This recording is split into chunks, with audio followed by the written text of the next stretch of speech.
So once again at the forefront of this video report, my apologies for having to listen to this voice, which is kind of shot here as I continue to try to get a little healthier.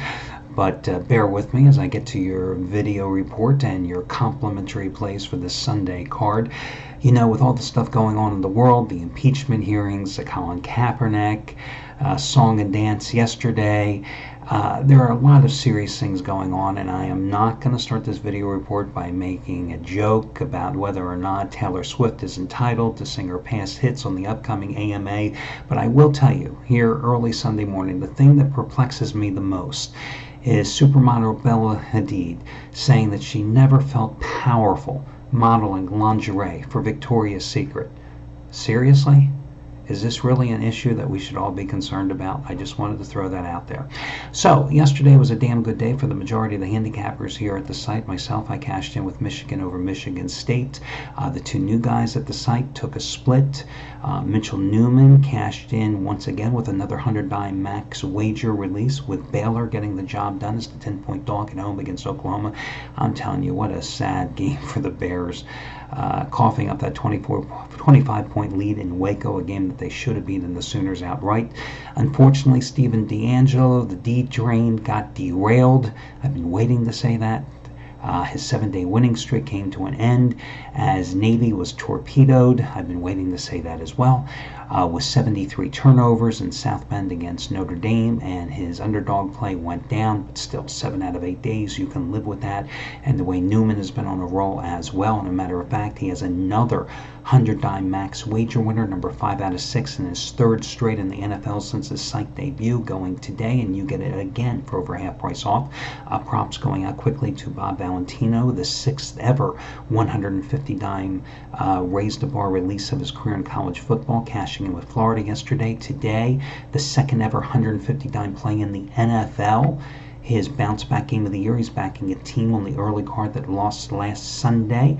You get it for over half price off. But the big play today, if you're curious, comes from the hottest handicapper here at the site, and that would be Jack Brayman, a guy who's not only going for winning day number 23 out of 36, not only going for NFL winner number 11 out of 15, but today has the 11th ever $200 double your wager NFL play of his career on the marquee game, the Patriots and the Eagles.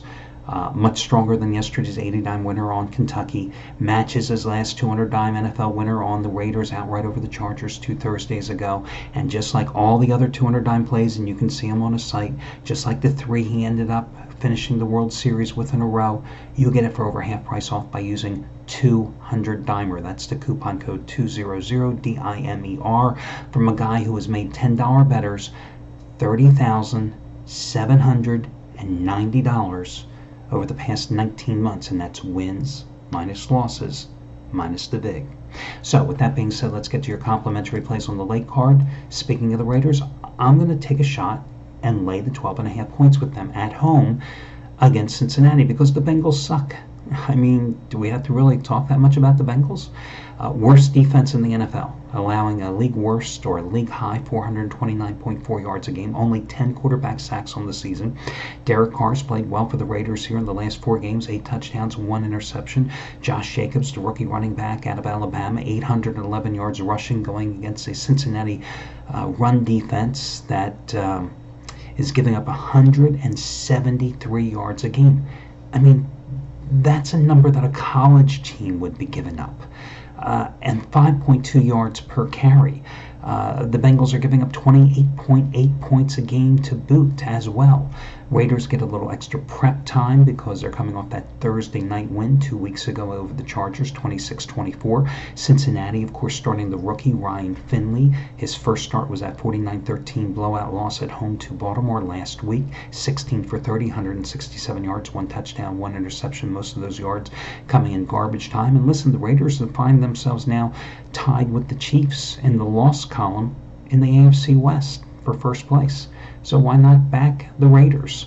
On the early card, I lean a little toward Baltimore, minus the 4.5 at home against Houston.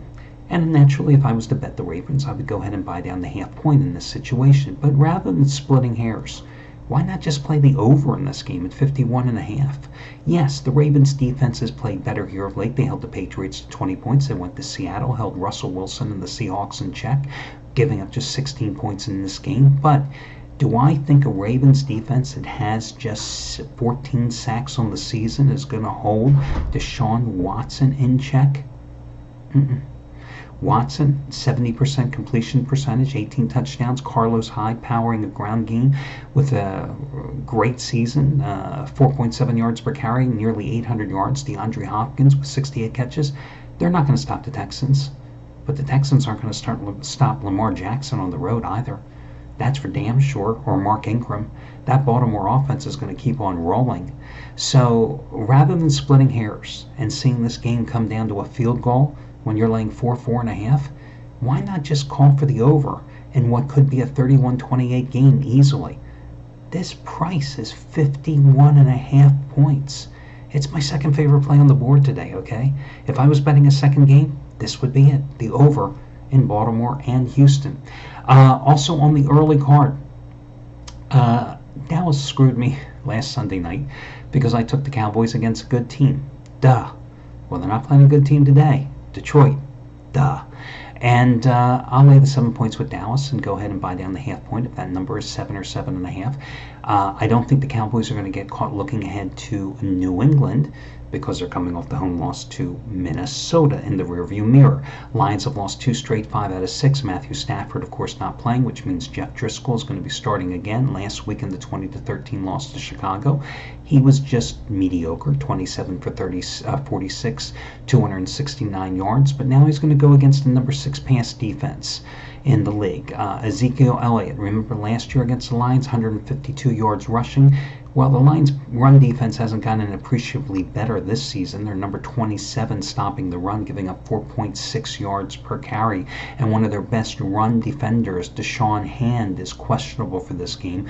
Lions' pass defense is ranked 28th in the league, and only 3 teams in the league have given up more chunk plays, which means plays of 20 yards or more, than Detroit has.